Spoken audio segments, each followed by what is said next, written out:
Alright, I'm recording this Lucy list for fun, but I don't think I'm a better Lucy player than you, Eugene. But, you know, maybe you can watch this and see whether we would have done the same shit or not, or maybe if I would have taken a different line than you would have assumed.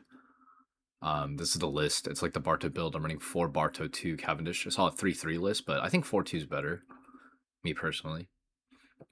But, like, you know, 1 stage, 2 barrier bulls, all that shit. Alright, let's see what we get. Ooh, do I have Lucy selected? Maybe I have Penel selected. Well, either way, it's either going to be a video for you, Eugene, or for Dono. Okay, it's Lucy. Okay. I'm playing against an NL, and I lost die roll. I'm going second. I think I really want to see a Bartow here. So I'm going to mulligan this.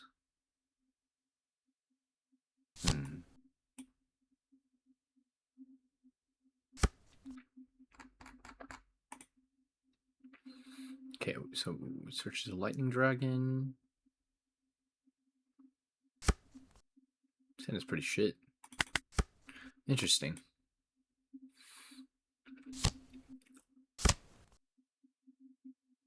This is a really good opener from him. Okay, I'll take that. Great stage. Cycling.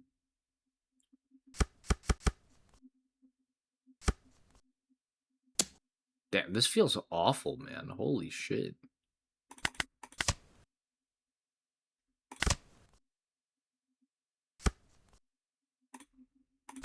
Okay, so I think I just play Bartow here.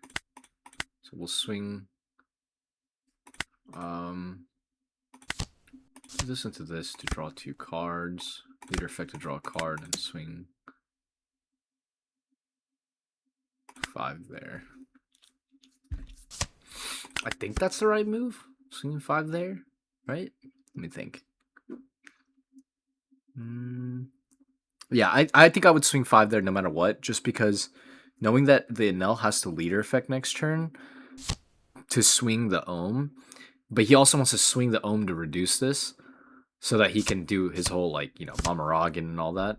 Like, I'm basically asking him to use a Chitin, which I already saw him cycle out 2, or now it's 2, 1 earlier, and then he pitched a Chitin, which means, like, he can't leader effect Mamaragan and then Lightning Dragon because that's Dawn -3, and he can't leader effect to swing Ohm and then do all that. Otherwise, he'd be lower than 6 Dawn in the next turn, if that makes sense, right? So, I think swinging into the pudding there was correct. This next turn, I'm pretty sure I'm playing Rebecca into, like, a stage, into another 4-drop body.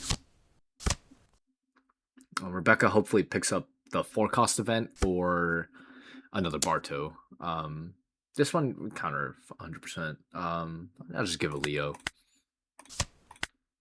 I just want to get the stage active just because he's going to start swinging 6s at me, right? So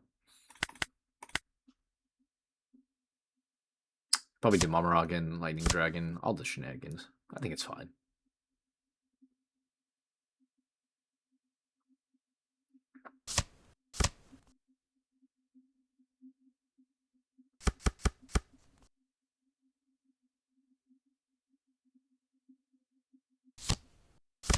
Wow, this home card's really broken, huh?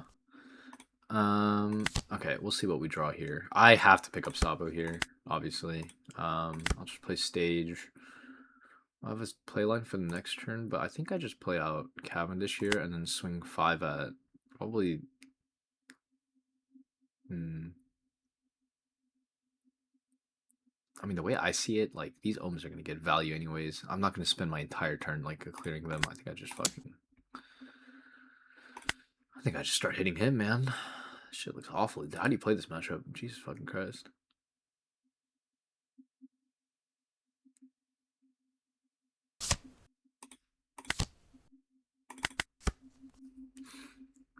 And he low rolled, if you think about it. Because he didn't drop an L this turn. He dropped the Frankie and 2 Ohms. But maybe against me, Frankie and 2 Ohms is better than just dropping an L. You know, maybe I should start doing that as an L player. If I have that option. Because this one seems more annoying to me as of right now.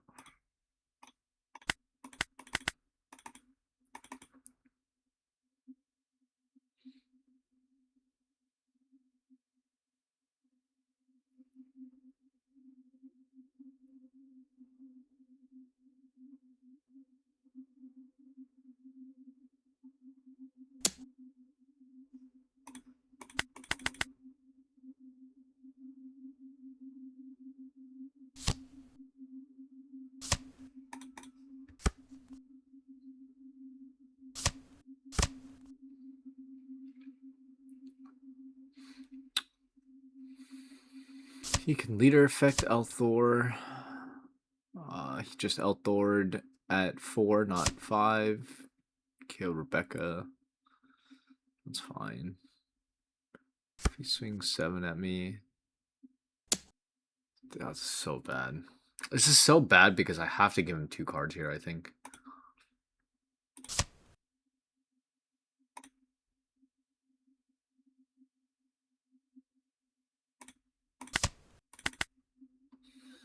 Just because, like, if I take the 7, he's going to swing 9 with this, so I just have to. I wonder what his game plan is here.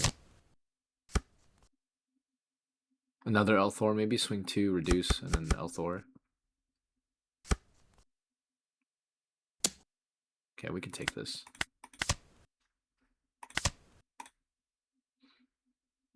Maybe, okay, I should have baried the Frankie, because I think my next playline this turn is definitely like a 7 cost event into another bari anyways, so I should have baried this. That was a mistake.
So yeah, I think with that one initial misplay before, I'd be 2K healthier.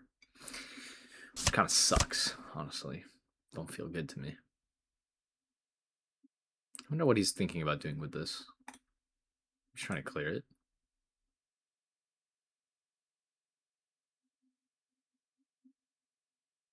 Just a leader affected. Swinging 6 at this. I just block.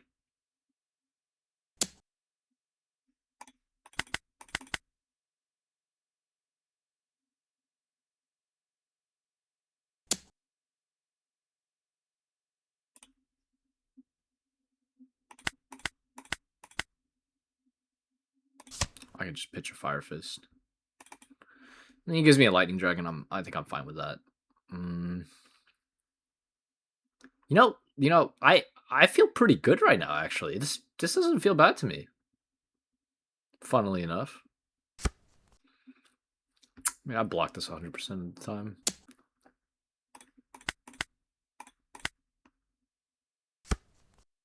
Interesting. Okay, so I think so far with everything, I think it was pretty like cut and dry about like what I was gonna do, right? I think this turn is like where I think you and I might like have some not disagreements, but like, a discussion about what you would want to do versus what I would want to do.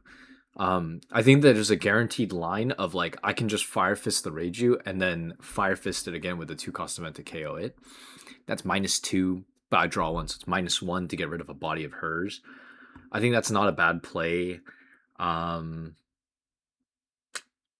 a lot of things I could do. I could draw 3 right now and see what I draw. I think I'm gonna start with the viola. I think that's the best because it like basically I could flex with whatever I find with this, and then like worst comes to worst, I could just drop these two to KO the thing, and then send everything face, and then try to go for lethal the next turn, right? So we're gonna start with the viola here, and hey, look at that! I pick up a Sabo. Now, do I want to play the Sabo? I could pick up the Barto to play out this, which leaves me with 5 Dawn left. And I could barrier maybe. Nah, I don't know why I'm thinking, bro. This is 100% Sabo, right? Like you Sabo Fire Fist and then Fire Fist, and then you continue on with your day.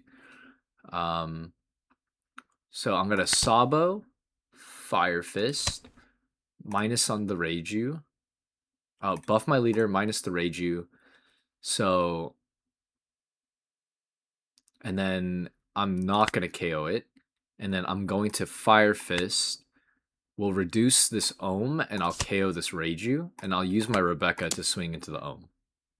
Only because, like, I'm not attaching a Dawn to it this turn. If he chooses to waste a swing on this, which he probably would, like, I'm not. It's not that big of a deal.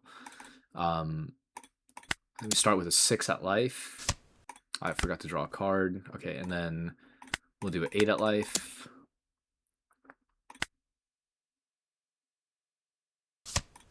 And then a 9 at life. It's looking pretty good for me right now. I mean, I don't think this NL player is very good, but like now he's got a million cards in my hand, so like he can, do with to me what he wishes. But we shall see what he does. I think a pretty guaranteed line next turn is just to draw 3 and then barrier bulls. Like I find it very hard for him to think, what the fuck, dude? All these NL players are dog shit. Okay, there's only that one turn where I would wonder what you would do also. So I guess the whole point of me recording this VOD was just to ask you what you would do that one turn. You would have won this game too, man. What the fuck was this, man? Wasting my time.